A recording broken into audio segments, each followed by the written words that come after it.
नमस्कार साथियों, आपका स्वागत है हमारे इस प्लेटफॉर्म पर जहां हम चला रहे हैं एक पॉलिटिकल साइंस की श्रृंखला जो हमारे एग्ज़ाम की दृष्टि से महत्वपूर्ण है।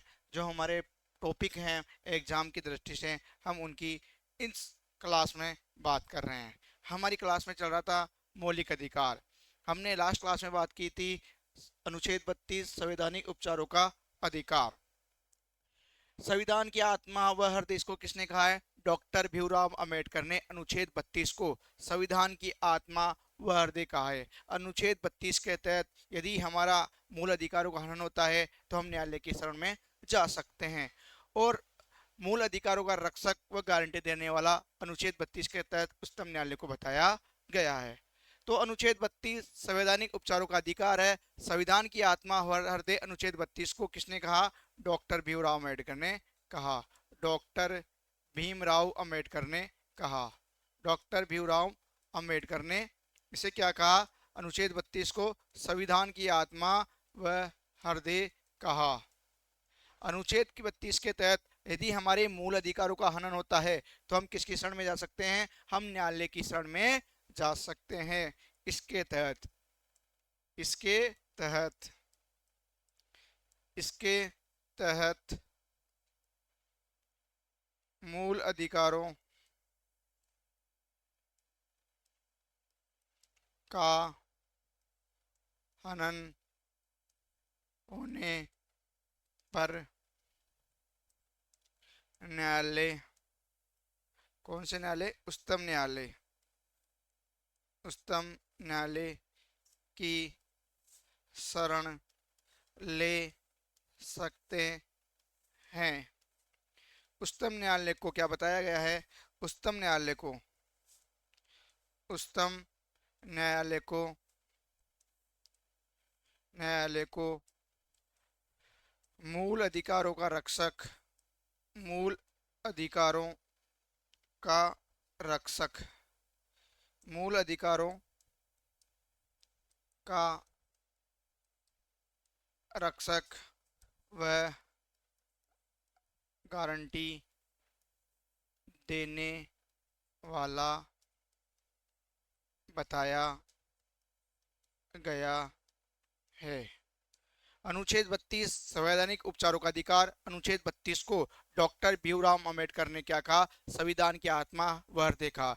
हमारे मूल अधिकारों का उल्लंघन होता है तो हम अनुच्छेद 32 के तहत उच्चतम न्यायालय में शरण ले सकते हैं और उच्चतम न्यायालय को मूल अधिकारों का रक्षक व गारंटी प्रदान करने वाला बताया गया है। उच्चतम न्यायालय क्या करता है? 5 प्रकार की रिट जारी करता है। उच्चतम न्यायालय द्वारा मूल अधिकारों के हनन होने पर, मूल अधिकारों के हनन होने पर उच्चतम न्यायालय अनुच्छेद 32 के तहत, अनुच्छेद 32 के तहत 5 प्रकार की, अनुच्छेद 32 के तहत 5 प्रकार की, अनुच्छेद 32 के तहत 5 प्रकार की, 5 प्रकार की रिट जारी करता है। अनुच्छेद 32 के तहत उच्चतम न्यायालय द्वारा, सुप्रीम कोर्ट द्वारा 5 प्रकार की रिट जारी की जाती है। बंदी प्रत्यक्षीकरण, परमादेश, प्रतिषेध, उत्प्रेषण और अधिकार पर्चा। तो हम बात करेंगे सबसे पहले बंदी प्रत्यक्षीकरण की। जो पहली रिट जारी करती जाती है उसकी नाम है बंदी प्रत्यक्षीकरण। बंदी प्रत्यक्षीकरण, बंदी प्रत्यक्षीकरण जो एक रिट है ये जारी की जाती है। इसका हमें नाम याद रखना है। इंग्लिश में इसका नाम है हेबियस कॉर्पस। ये इंग्लिश में इसका नाम है। ये क्या है? एक लैटिन भाषा का शब्द है। हेबियस कॉर्पस क्या है? एक लैटिन भाषा का शब्द है। हेबियस कॉर्पस लैटिन भाषा का शब्द है जिसका अर्थ है जिसका अर्थ है को प्रस्तुत किया जाए को प्रस्तुत किया जाए। बंदी प्रत्यक्षीकरण जो एक प्रकार की रिट है, ये उच्चतम न्यायालय द्वारा अनुच्छेद 32 के तहत जारी की जाती है। इसमें क्या है, इसको इंग्लिश में बोलते हैं हेबियस कॉर्पस। इसको इंग्लिश में क्या बोला जाता है, हेबियस कॉर्पस। और हेबियस कॉर्पस क्या है, लैटिन भाषा का शब्द है जिसका अर्थ है कि को प्रस्तुत किया जाए। अब इसमें क्या किया जाता है, यदि किसी व्यक्ति को असंवैधानिक तरीके से बंदी बना लिया जाता है तो बंधक व्यक्ति को न्यायालय के समक्ष पेश करने के लिए यह रिट जारी की जाती है। क्या, यदि किसी व्यक्ति को असंवैधानिक तरीके से बंधक बना लिया जाता है तो उस बंधक व्यक्ति को न्यायालय में प्रस्तुत करने के लिए यह रिट बंदी प्रत्यक्षीकरण उच्चतम न्यायालय द्वारा जारी की जाती है। क्या किया जाता है इसको, यदि किसी व्यक्ति को यदि किसी व्यक्ति को यदि किसी व्यक्ति को असंवैधानिक असंवैधानिक तरीके से बंदी बना लिया जाता है तो उस उस बंदी व्यक्ति को किसमें, न्यायालय के समक्ष प्रस्तुत करने या पेश करने के लिए यह रिट जारी की जाती है। यदि किसी व्यक्ति को असंवैधानिक तरीके से बंदी बना लिया गया है तो उस बंदी व्यक्ति को न्यायालय के समक्ष प्रस्तुत करने या न्यायालय के समक्ष पेश करने के लिए जो रिट जारी की जाती है वो कहलाती है बंदी प्रत्यक्षीकरण रिट कहला जाती है। इसका मतलब को प्रस्तुत किया जाए कि जिस व्यक्ति को आपने बंदी बना लिया है उसको न्यायालय के समक्ष पेश किया जाए। और ये क्या है, इसमें यह कहा गया है कि यह रिट सरकारी एवं निजी व्यक्ति दोनों के लिए जारी की जा सकती है। ये रिट सरकारी एवं निजी व्यक्ति अथवा संस्था, निजी व्यक्ति या सरकारी व्यक्ति, सरकारी संस्था या निजी संस्था दोनों के लिए जारी की जा सकती है। दोनों के लिए जारी की जा सकती है। कि जो बंदी प्रत्यक्षीकरण रिट है, हेबियस कॉर्पस है, वह सरकारी व्यक्ति के लिए और निजी व्यक्ति के लिए, सरकारी संस्था के लिए या निजी संस्था के लिए, दोनों के लिए जारी की जा सकती है। इसके लिए यह सरकारी और प्राइवेट जो गवर्नमेंट बॉडी है और निजी बॉडी है उन दोनों निकायों के लिए या दोनों व्यक्तियों के लिए जारी की जा सकती है। इसके अलावा इसमें ध्यान रखना है विधानमंडल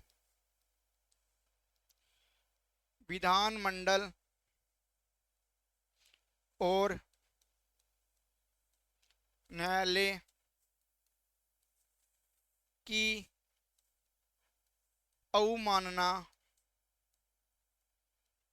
में हुई कार्यवाही तथा न्यायालय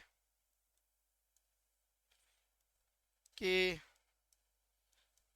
न्याय क्षेत्र से बाहर हुई गिरफ्तारी में यह रिट जारी नहीं की जा सकती है। ये रिट नहीं जारी की जा सकती। यदि कोई विधानमंडल या न्यायालय की अवमानना में कोई कार्यवाही होती है कि विधानमंडल की आपने अवमानना की है या न्यायालय की अवमानना की है, या फिर न्यायालय है उसके न्याय क्षेत्र से बाहर किसी व्यक्ति की गिरफ्तारी हुई है, तो उस मामले में इस बंदी प्रत्यक्षीकरण हेबियस कॉर्पस नामक रिट को उच्चतम न्यायालय द्वारा जारी नहीं किया जा सकता। तो हमें ध्यान रखना है कि यह सरकारी व निजी दोनों व्यक्तियों और संस्थाओं के लिए जारी की जा सकती है, लेकिन हमें यह ध्यान रखना है कि जो रिट है विधानमंडल और न्यायालय की अवमानना में यदि कोई कार्यवाही होती है या न्यायालय के न्याय क्षेत्र में बाहर जाकर गिरफ्तारी हुई है किसी व्यक्ति की, तो ये रिट जारी नहीं की जा सकती। इसके बाद हम बात करेंगे आगे परमादेश। दूसरी रिट आती है हमारी परमादेश। दूसरी रिट आती है परमादेश। परमादेश इसको इंग्लिश में बोलते हैं मैंडमस। इसको इंग्लिश में बोला जाता है मैंडमस। हमें इनके इंग्लिश भी नाम याद रखना है क्योंकि इंग्लिश नाम ही हमारे ज़्यादा इंपॉर्टेंट है, एग्जाम में पूछा जाता है। इसका अर्थ है, इसका क्या अर्थ है? इसका अर्थ है परम आदेश, अर्थात हम आदेश देते हैं। इसका अर्थ है हम आदेश देते हैं। इसका अर्थ क्या है? हम आदेश देते हैं। परमादेश मैंडमस, इसका अर्थ हम आदेश देते हैं। यह रिट कब जारी की जाती है? जब कोई सार्वजनिक पद पर कोई व्यक्ति है और अपने वह पद का कर्तव्य पालन नहीं कर रहा है, तो यह न्यायालय द्वारा ये रिट जारी की जाती है। यदि सार्वजनिक पद पर नियुक्त व्यक्ति अपने कर्तव्य का पालन नहीं करता है, तो उसे कर्तव्य पालन करवाने के लिए यह रिट उच्चतम न्यायालय द्वारा जारी की जा सकती है। ये रिट क्या करती है? ये निष्क्रिय को सक्रिय करने का कार्य करती है। ये रिट क्या करती है? निष्क्रिय को सक्रिय करने का कार्य करती है। यदि सार्वजनिक पद पर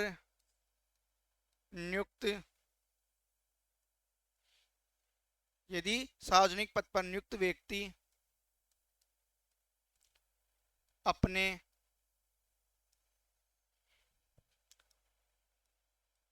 कर्तव्य का पालन नहीं करता है, तो यह रिट जारी की जाती है। उच्चतम न्यायालय के द्वारा उसे आदेश दिया जाता है कि आप अपने कर्तव्य का पालन करो। यह रिट क्या करती है? निष्क्रिय व्यक्ति को सक्रिय करने का कार्य करती है। यह रिट निष्क्रिय को सक्रिय, पेशिव को क्या करती है? एक्टिव में चेंज करती है, उसको एक्टिव बनाती है। ये रिट निष्क्रिय को सक्रिय करती है।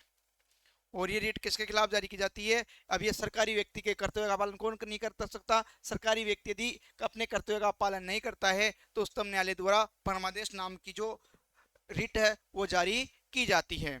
और ये क्या करती है? उस निष्क्रिय व्यक्ति को सक्रिय करने का कार्य करती है। ये रिट सरकारी अधिकारियों व प्राधिकरणों के खिलाफ ही जारी की जाती है। यह रिट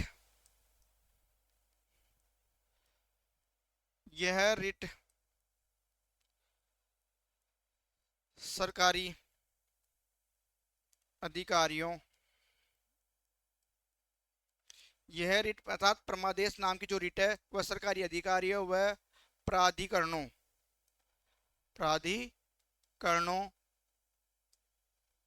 के विरुद्ध जारी की जाती है। जो ये रिट है सरकारी अधिकारियों व प्राधिकरणों के खिलाफ या विरुद्ध ही जारी की जाती है। अब किन किन के खिलाफ जारी नहीं कर सकती? यदि राज्यपाल, राष्ट्रपति, ये रिट राज्यपाल के खिलाफ, राष्ट्रपति के खिलाफ, राष्ट्रपति के खिलाफ, और कोई विवेकशील शक्तियों के अधीन कोई कार्य है उसके खिलाफ, और जो न्याय के क्षेत्र के बाहर है उसके खिलाफ, और संविदा के कार्य हैं उनके खिलाफ जारी नहीं की जा सकती। यह रिट निम्न के खिलाफ जारी नहीं की जाती है। यह रिट निम्न पदाधिकारियों पदाधिकारियों ये रिट निम्न पदाधिकारियों के खिलाफ या विरुद्ध जारी नहीं की जा सकती है। यह रिट निम्न जो परमादेश नाम की रिट है वो किसके खिलाफ जारी की जाती है? सरकारी अधिकारियों प्राधिकरणों के खिलाफ। लेकिन इसमें कुछ पदाधिकारी ऐसे हैं जिनके खिलाफ परमादेश जारी नहीं किया जा सकता है। वो है एक तो राष्ट्रपति, कि एक राष्ट्रपति के खिलाफ ये जारी नहीं हो सकती। दूसरा है राज्यपाल, राज्यपाल के खिलाफ भी ये क्या नहीं जारी हो सकती, इनको जारी नहीं किया जा सकता। तीसरा है कि ऐसे कार्य जो क्या हो, विवेकाधीन शक्तियों के अधीन हो। ऐसे कार्य जो विवेकाधीन विवेकाधीन शक्तियों के अधीन हो, उन कार्यों के लिए भी ये रिट जारी नहीं की जा सकती। इसके अलावा संविधाओं के कार्यों के लिए भी ये जारी नहीं की जा सकती। संविधाओं से संबंधित कार्य हैं तो भी ये रिट जारी नहीं की जा सकती। और एक है इसमें न्यायालय की न्याय अधिकारिकता का कार्य है तो भी ये रिट जारी नहीं की जा सकती। न्यायालय की न्याय अधिकारिकता न्यायालय की न्याय अधिकारिकता का कार्य है तो ये रिट जारी नहीं की जा सकती। तो निम्न पदाधिकारियों के खिलाफ रिट जारी नहीं की जा सकती है। राष्ट्रपति हो गया, राज्यपाल हो गया, ऐसे कार्य जो विवेकाधीन शक्तियों के अधीन होते हैं, संविधा कर्मियों संबंधी कार्य होते हैं, और न्यायालय की जो न्यायिक अधिकारिकता होती है उसके खिलाफ भी जारी नहीं की जा सकती। एक और इसमें लिख लेना आप कि निजी संस्था या व्यक्ति के खिलाफ भी जारी नहीं की जा सकती। निजी व्यक्ति या संस्था के विरुद्ध भी ये जारी नहीं की जा सकती। तो ये 6 हैं जिनके खिलाफ ये क्या नहीं की जा सकती, परमादेश रिट जारी नहीं की जा सकती। राज्यपाल के विरुद्ध, कि राज्यपाल के विरुद्ध, राष्ट्रपति के विरुद्ध, राष्ट्रपति, राज्यपाल, ऐसे कार्य जो विवेकाधीन शक्तियों के अधीन होते हैं, और संविदा कर्मियों के जो कार्य होते हैं, न्यायालय की न्याय अधिकारिकता का जो कार्य होता है, और निजी व्यक्ति व या निजी संस्था है उनके खिलाफ ये परमादेश नाम की रिट जारी नहीं की जा सकती। इसके बाद तीसरी रिट आती है हमारी, वो तीसरी रिट है हमारी प्रतिषेध। तीसरी आती है हमारी प्रतिषेध। प्रतिषेध इसको इंग्लिश में बोलते हैं प्रोहिबिशन। प्रोहिबिशन प्रोहिबिशन का मतलब होता है किसी पर क्या लगाना, निषेध लगाना, प्रतिबंध लगाना। इसका अर्थ है किसी पे निषेध लगाना मतलब रोकना, किसी को कार्य करने के लिए रोकना, इसका अर्थ होता है। यह कब जारी की जाती है? यह उच्चतम न्यायालय द्वारा निम्नतम न्यायालय को तब जारी की जाती है जब वो क्या करता है, अपने अधिकार क्षेत्र से बाहर करता है। यदि कोई अधीनस्थ न्यायालय है वो क्या करता है, अपने अधिकार क्षेत्र से जाकर बाहर कार्य करता है, तो उच्चतम न्यायालय द्वारा ये रिट जारी की जाती है। यह सक्रिय को क्या करती है, निष्क्रिय। परमादेश क्या करती थी, निष्क्रिय को सक्रिय करती थी, लेकिन जो ये प्रतिषेध है ये सक्रिय को निष्क्रिय करने का कार्य करती है। यह रिट प्रतिषेध नाम की रिट उच्चतम न्यायालय द्वारा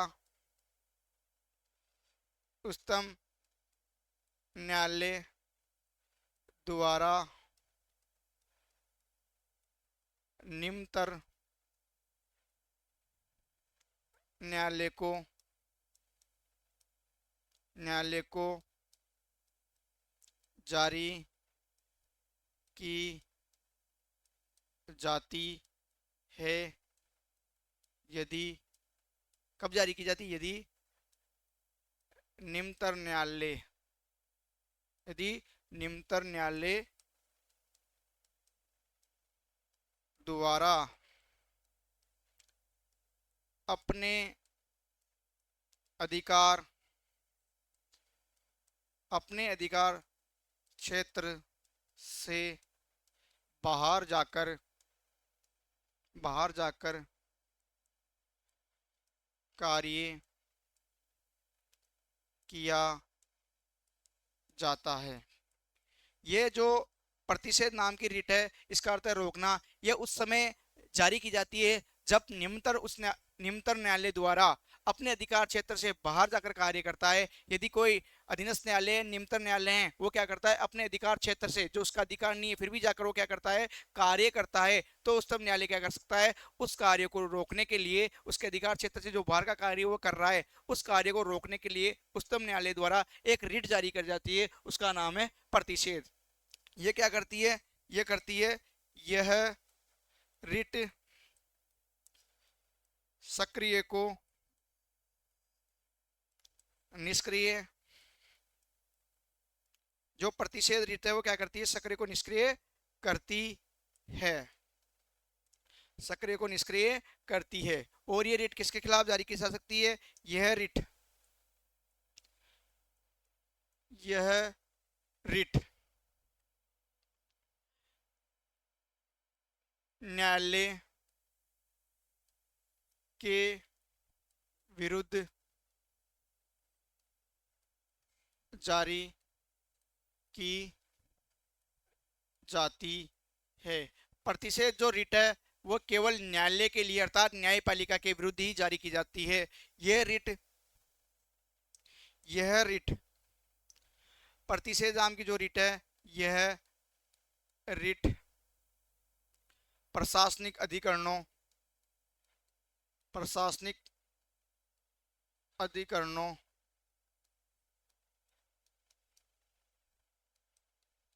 विधायी निकायों एवं निजी व्यक्ति या संस्था के विरुद्ध जारी नहीं की जा सकती है या जारी नहीं की जाती है। तो याद रखना कि ये रिट क्या है? ये न्यायालय के या न्यायपालिका के विरुद्ध जारी की जाती है। इसमें क्या है? उस न्यायालय, निम्न न्यायालय को, उस न्यायालय द्वारा क्या किया जाता है? निम्न न्यायालय को अपने कार्य के बाहर से अगर वो कार्य करता है तो उसको रोकने के लिए उच्च न्यायालय निम्न न्यायालय को ये रिट जारी करता है। तो ये रिट प्रशासनिक अधिकरणों, विधायी निकायों और निजी व्यक्ति या निजी संस्थाओं को जारी नहीं की जाती है। केवल न्यायालय या न्यायपालिका को रिट जारी करने वाली कौन सी रिट है? प्रतिषेध। इसके बाद अब बात करते हैं अगली रिट, चौथी रिट है हमारी, वो है उत्प्रेषण। कौन सी रिट है? उत्प्रेषण। उत्प्रेषण, इसको इंग्लिश में बोलते हैं सर्टेरियो, सर्टेरियो, सर्टेरियोरी। इसका अर्थ होता है, इसका अर्थ क्या होता है? इसका अर्थ होता है, इसका उत्प्रेषण का अर्थ होता है प्रमाणित होना। इसका अर्थ होता है प्रमाणित होना या सूचना देना, या इसका अर्थ है प्रमाणित होना या सूचना देना, प्रमाणित होना या सूचना देना। उत्प्रेषण, जिसको इंग्लिश में सर्टेरियोरी बोला जाता है, इसका अर्थ होता है प्रमाणित होना या सूचना देना। यह रिट भी न्यायालय द्वारा, अर्थात उस न्यायालय द्वारा निम्न न्यायालय को जारी की जाती है जब वो अपने अधिकार क्षेत्र से जा के क्या करता है? बाहर कार्य करता है। इसमें क्या होता है? इसमें वो उसको कार्य के रोकने के लिए जारी की जाती है कि अधिकार क्षेत्र से बाहर जाके कार्य करता है तो ये क्या किया जाता है? ये भी उसको रोकने के लिए की जाती है। कि प्रतिषेध में क्या किया जाता है? उस न्यायालय द्वारा निम्न न्यायालय के खिलाफ यदि वो अपने अधिकार क्षेत्र से बाहर जाके कार्य करता है तो ये रिट जारी करती जाती है। उसी प्रकार उत्प्रेषण में भी क्या है कि उस न्यायालय द्वारा निम्न न्यायालय को यदि वो अपने अधिकार क्षेत्र से जाकर बाहर कार्य करता है तो ये रीट जारी करता है। इसमें क्या होता है, इसमें न्यायालय उस मामले को अपने पास बुला लेता है। प्रतिषेध में तो केवल रोकने का कार्य करता है कि आप इस काम को मत करो, लेकिन उत्प्रेषण में क्या होता है, रोकने के साथ साथ उस मामले की सुनवाई खुद उस न्यायालय कर सकता है। दोनों में अंतर याद रखना कि प्रतिषेध में तो क्या करता है, प्रतिषेध में उस न्यायालय निम्न न्यायालय को कर्तव्य के बाहर से या अपने अधिकार क्षेत्र से बाहर कार्य करने के लिए रोकता है, लेकिन उत्प्रेषण में बाहर अपने अधिकार क्षेत्र से बाहर कार्य करने के रोकने के साथ साथ वह उस मामले को अपने पास बुला सकता है और उसकी स्वयं सुनवाई कर सकता है। तो उत्प्रेषण क्या है, सर्टियोरी क्या है, इसका अर्थ होता है प्रमाणित होने या सूचना देना। यह रिट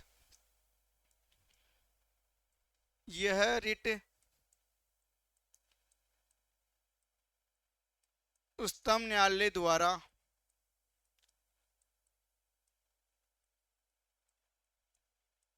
निम्नतम न्यायालय को या निम्न न्यायालय को ये रिट किसको, उच्चतम न्यायालय द्वारा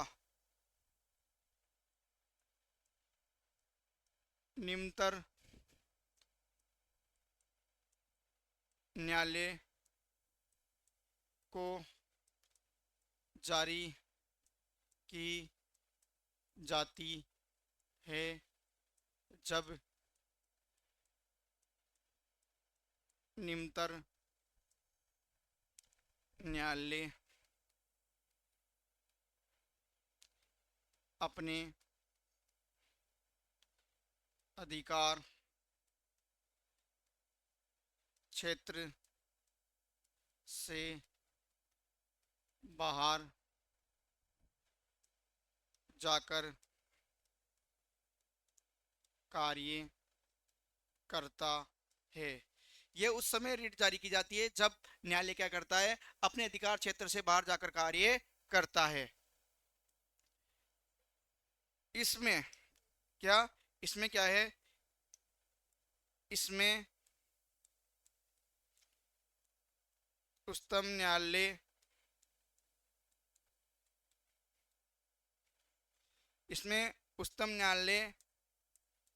निम्नतर न्यायालय से मामले को अपने पास मंगवा सकता है तथा स्वयं सुनवाई कर सकता है। तो याद रखना, प्रतिषेध और उत्प्रेषण में अंतर इतना है कि ये दोनों रिट तब जारी की जाती है जब निम्न न्यायालय के द्वारा अपने अधिकार क्षेत्र से बाहर जाकर कार्य किया जाता है।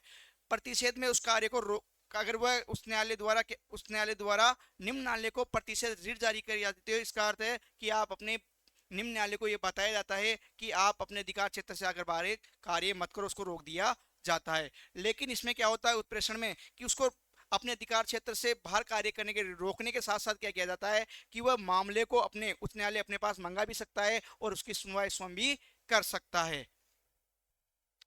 यह रिट किसके खिलाफ जारी की थी, न्यायपालिका के लिए, है ना। तो यह रिट याद रखना कि यह 1991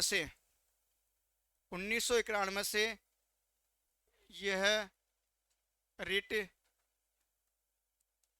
कार्यपालिका के लिए भी जारी की जाती है।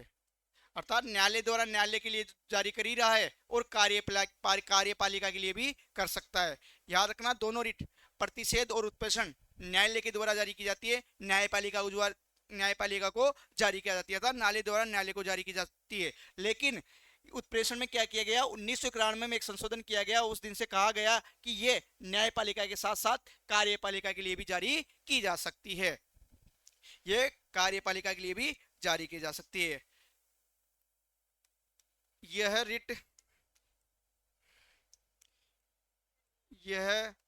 रिट उत्प्रेषण विधायी निकायों विधायी निकायों तथा निजी व्यक्ति या संस्था के लिए जारी नहीं की जा सकती है। ये निजी व्यक्ति और संस्था के लिए और विधायी निकायों के लिए जारी नहीं की जा। इसका मतलब है कि ये जो उत्प्रेषण है, एक तो न्यायपालिका के लिए और दूसरा किसके लिए, कार्यपालिका के लिए जारी की जा सकती है। इन दोनों के लिए कौन सी रिट हो सकती है, उत्प्रेषण हो जारी की जा सकती है। और बात करें न्यायपालिका के लिए, केवल कौन सी है, प्रतिषेध है। कौन सी है, प्रतिषेध जो रिट है केवल न्यायपालिका के लिए, और इन दोनों के लिए न्यायपालिका और कार्यपालिका के लिए कौन सी रिट से उत्प्रेषण रिट जारी की जा सकती है, न्यायालय के द्वारा। किसके द्वारा, न्यायालय के द्वारा। किसके द्वारा, न्यायालय के द्वारा दोनों रिट जारी की जा सकती है। अब हम बात करेंगे प्रतिषेध और इसमें क्या है, उत्प्रेषण में अंतर। प्रतिषेध और उत्प्रेषण में अंतर। प्रतिषेध दोनों समान है तो, लेकिन इन दोनों में क्या डिफरेंस है, उत्प्रेषण रिट में दोनों क्या डिफरेंट है, इसमें दोनों में क्या अंतर है। उत्प्रेषण रिट और प्रतिषेध रिट, इन दोनों में क्या अंतर है। तो इसमें पहला अंतर यह है कि यह उच्चतम न्यायालय द्वारा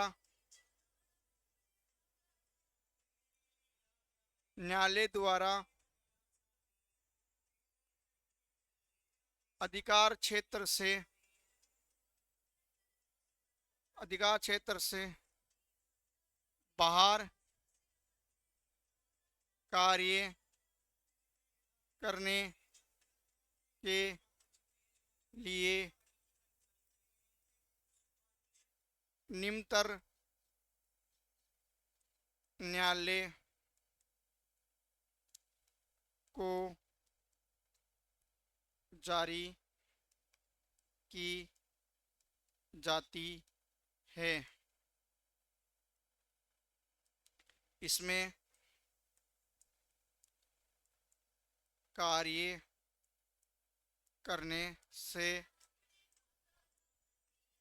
रोका जाता है। दूसरा है, इसमें बात करें, यह उच्चतम न्यायालय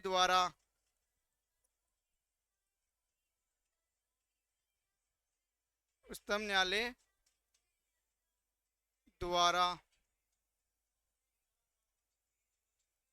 अधिकार क्षेत्र से बाहर कार्य करने से रोकने के लिए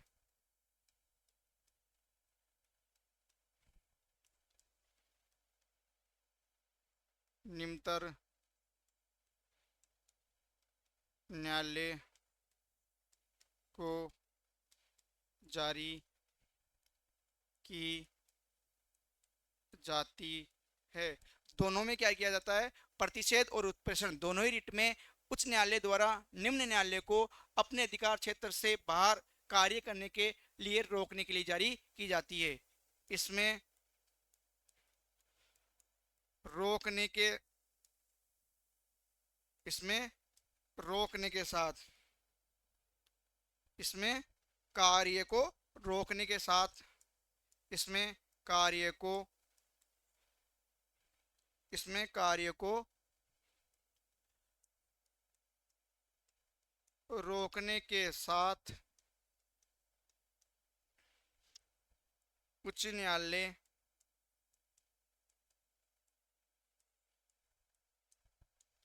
अपने पास मंगवा सकता है तथा सुनवाई कर सकता है। इसमें पहला अंतर यही है कि दोनों कब की जारी की जाती है, प्रतिषेध रिट और उत्प्रेषण रिट, दोनों रिट उच्च न्यायालय द्वारा निम्न न्यायालय को, जब निम्न न्यायालय द्वारा अपने अधिकार क्षेत्र से बाहर कार्य किया जाता है तो उनको रोकने के लिए जारी की जा सकती है। तो प्रतिषेध में तो केवल उस कार्य के लिए रोका जाता है, और उत्प्रेषण में उस कार्य को रोकने के साथ साथ उस न्यायालय है वो अपने पास केस को, मामले को मंगवा सकता है और उसकी सुनवाई कर सकता है। ये पहला अंतर है। इसके बाद आगे बात करें दूसरा अंतर की, तो दूसरा क्या है, दूसरा ये है, यह रिट, यह रिट अर्थात प्रतिषेध रिट मामले की सुनवाई के दौरान जारी की जाती है। जो प्रतिषेध रिट है वो मामले की सुनवाई चल रही है उस समय जारी की जाती है, और जो उत्प्रेषण रिट है ये मामले की सुनवाई और सुनवाई के बाद भी जारी की जा सकती है। ये रिट मामले की सुनवाई के दौरान तथा सुनवाई के बाद भी जारी की जा सकती है। पहला अंतर हमने देखा कि प्रतिषेध रोकने के लिए जारी की जाती है और उत्प्रेषण रोकने के साथ साथ मामले अपने पास मंगवाने के लिए और सुनवाई स्वयं करने के लिए भी जारी की जाती है। दूसरा अंतर है कि जो प्रतिषेध है वो केवल सुनवाई के दौरान जारी की जाती है, जबकि जो उत्प्रेषण रिट है वह सुनवाई के साथ दौरान, सुनवाई के दौरान और उसके बाद सुनवाई के बाद भी जारी की जा सकती है। और तीसरा अंतर इसमें है यह रिट, तीसरा अंतर यह है कि प्रतिषेध जो रिट है, यह रिट, प्रतिषेध रिट क्या है, केवल न्यायपालिका, न्यायालय के विरुद्ध लिखो कि यह रिट केवल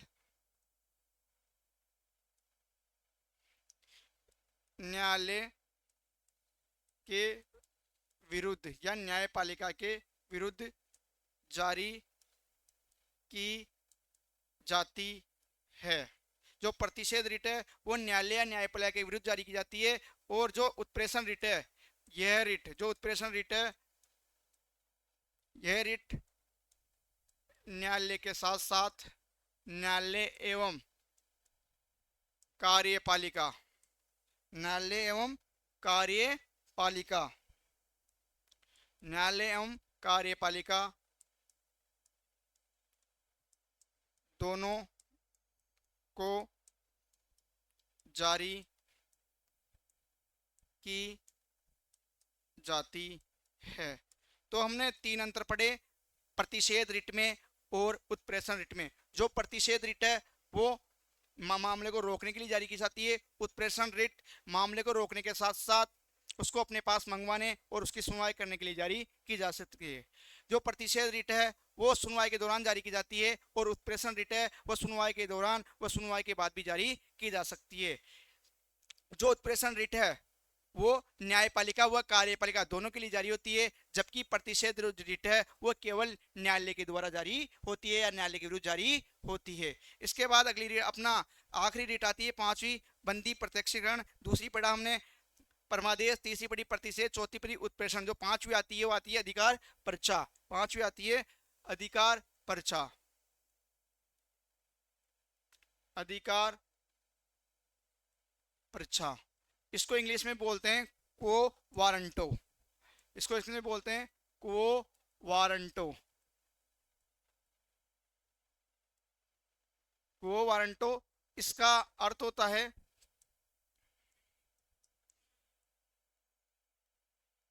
इसका अर्थ है किस अधिकार से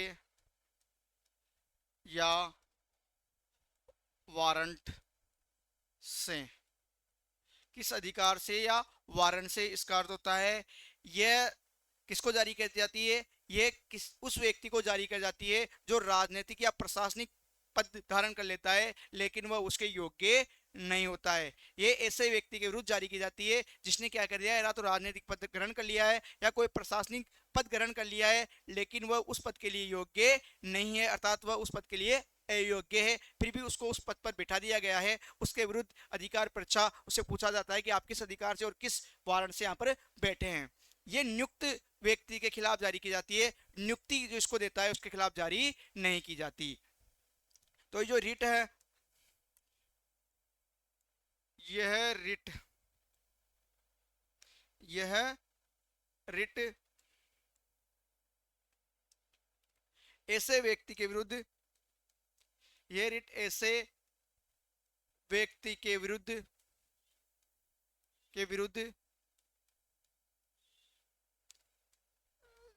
जारी की जाती है जिसने कोई राजनीतिक या प्रशासनिक पद पर नियुक्ति ली है और वह उस पद के योग्य नहीं है।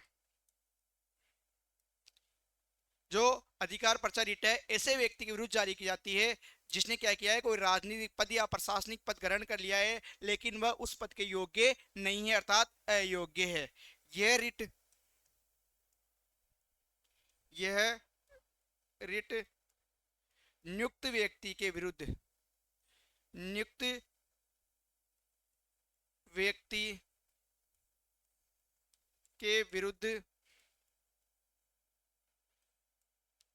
जारी की जाती है,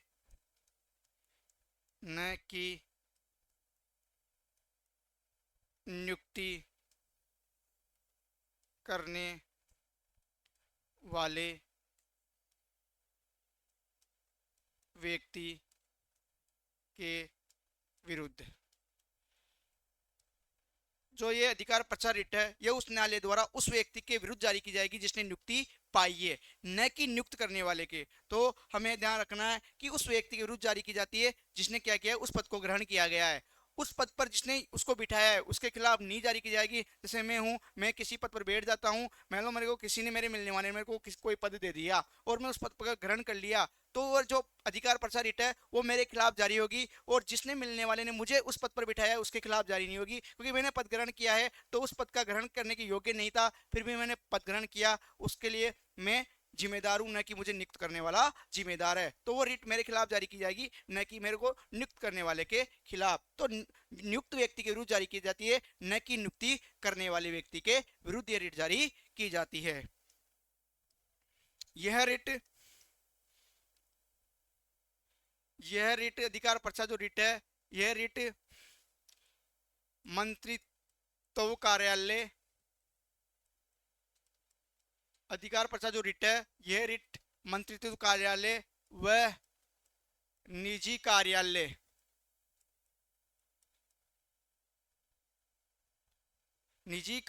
के विरुद्ध जारी नहीं की जाती है। और जो अधिकार पर्चा रिट है ये मंत्रित्व कार्यालय व निजी कार्यालयों के खिलाफ जारी नहीं की जाती है, केवल जिस व्यक्ति ने उस पद को ग्रहण किया है उसके खिलाफ जारी की जाएगी, और जो जिसने नियुक्ति दी है उसके खिलाफ नहीं की जाएगी, जिसने नियुक्ति पाई है उसके खिलाफ जारी की जाएगी। उससे पूछा जाएगा है आपको इस पद पर बैठे का उस योग्यता है या उसकी आपके पास योग्यता नहीं है। जब आपके पास योग्यता नहीं है तो आपने उस पद को ग्रहण क्यों किया, इसके लिए ये उच्चतम न्यायालय द्वारा जारी की जाती है। अब हम बात करेंगे उच्च न्यायालय व उच्चतम न्यायालय, और हम बात करेंगे आगे उच्चतम न्यायालय। उच्चतम न्यायालय एवं उच्च न्यायालय, हाई कोर्ट और सुप्रीम कोर्ट की बात करेंगे, उच्चतम न्यायालय एवं उच्च न्यायालय के द्वारा जारी रिट अधिकारिता की तुलना करेंगे अपन कि उच्च न्यायालय के पास रिट जारी करने की ज्यादा शक्ति है या उच्चतम न्यायालय के पास ज्यादा शक्ति है, कि सुप्रीम कोर्ट ज्यादा पावर रखता है या हाई कोर्ट ज्यादा पावर रखता है। हम बात करेंगे कि हाई कोर्ट के पास कम पावर होती है और सुप्रीम कोर्ट के पास ज्यादा पावर होती है, लेकिन मूल अधिकारों के मामले में, रिट अधिकारों के मामले की रिट जारी उच्च न्यायालय भी कर सकता है और उच्चतम न्यायालय भी कर सकता है। तो किसके पास ज्यादा शक्ति है, जब हम पढ़ेंगे तो हमें पता लगेगा कि उच्चतम न्यायालय के से ज्यादा उच्च न्यायालय के पास, सुप्रीम कोर्ट से ज्यादा हाई कोर्ट के पास ज्यादा रिट अधिकारिता है, उसके पास व्यापक रिट अधिकारिता है। तो उच्च न्यायालय क्या करता है, उच्च न्यायालय अनुच्छेद 226 के तहत और उच्चतम न्यायालय अनुच्छेद 32 के तहत रिट जारी करता है। तो उच्चतम न्यायालय, दूसरी बात करेंगे उच्च न्यायालय, हम बात करेंगे सुप्रीम कोर्ट और हाई कोर्ट की, सुप्रीम कोर्ट और हाई कोर्ट की। ये जो है, ये उच्च न्यायालय किसके तहत जारी करता है, अनुच्छेद 32 के। उच्चतम न्यायालय किसके द्वारा जारी करता है, तो इसमें है यह अनुच्छेद 32 के तहत रिट जारी करता है, जबकि उच्च न्यायालय क्या करता है, यह अनुच्छेद 226 के तहत रिट जारी करता है। दूसरा हम इसकी बात करेंगे, तो दूसरी इसकी बात करें हम, तो ये क्या करता है, अनुच्छेद 32 उच्चतम न्यायालय और अनुच्छेद 226 उच्च न्यायालय जारी करता है। दूसरा है कि अनुच्छेद 32 हमारा क्या है, एक संवैधानिक अधिकार है, इसके तहत क्या है, उच्चतम न्यायालय रिट जारी करता है। तो इसमें है कि यदि, तो उच्च न्यायालय क्या करता है, उच्चतम न्यायालय है वो अनुच्छेद 32 के तहत रिट जारी करता है, और अनुच्छेद 32 के तहत, अनुच्छेद 32 के तहत मूल अधिकारों का हनन, मूल अधिकारों का हनन होने पर उच्चतम न्यायालय रिट जारी करता है। यह अन्य मामलों पर रिट जारी नहीं कर सकता, और उच्चतम न्यायालय है वो अन्य मामलों पर रिट जारी नहीं कर सकता, लेकिन जो उच्च न्यायालय है वो अनुच्छेद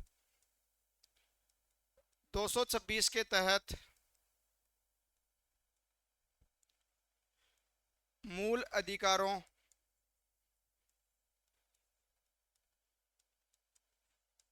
के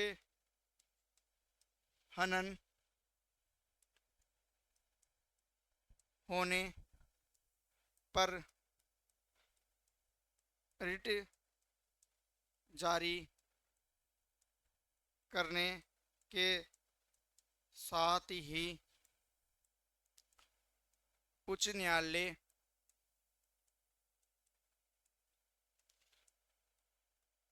अन्य मामलों पर भी रिट जारी कर सकता है। कि उच्चतम न्यायालय है वो हमारा क्या करता है,